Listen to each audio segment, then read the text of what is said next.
Hi, I'm Bonnie Browning with the American Quilter Society, and today I'm here with Marilyn Badger from St. George, Utah.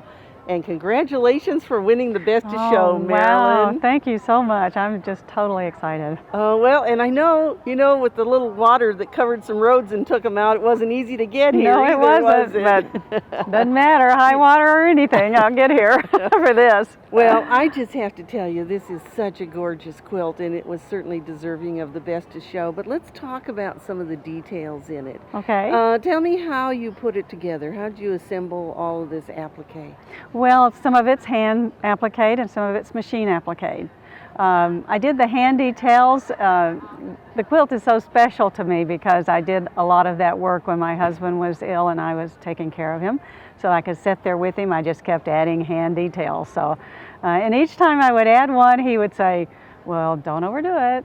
Put it up on the wall, let me see it before you go anymore. And he finally approved it all. And right at the end, when I finished it, he asked me to put it up on the wall, and he'd come in and say what he thought. And he came in and he just went, thumbs up, I love it, it's my favorite of all. And so he named it Exuberance because it made him feel really good.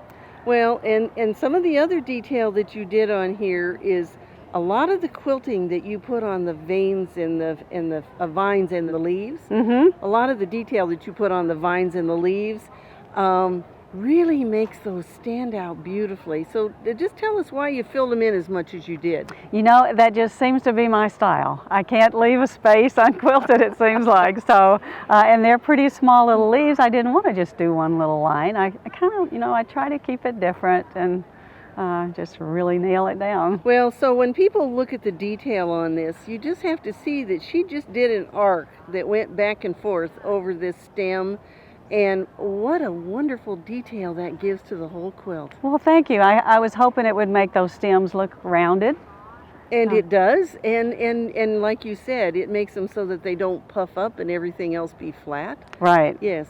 And then the background quilting that you did adds such a different detail to the whole quilt, because you made a secondary design out of that. Right. I like to kind of break those backgrounds up and do something different, not just the same thing all over it.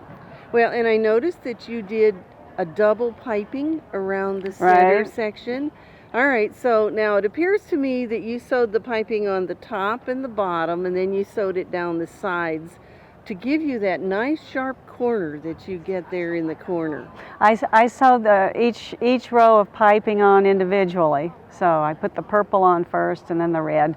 And then I kind of didn't like how it laid there, so I couched razzle-dazzle thread in between the two pipings. Oh gosh. To make it even flatter. That's why it lays so nice and flat, isn't it?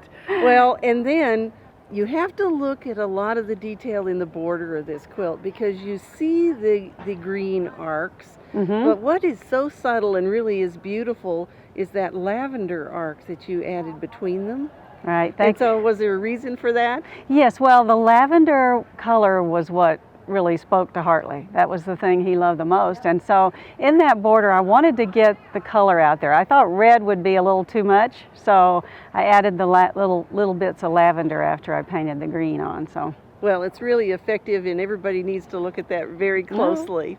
Well, congratulations, Marilyn, and I can't think of a better tribute to Hartley than to have this quilt win Best of Show. Well, thank you. I know he's smiling down.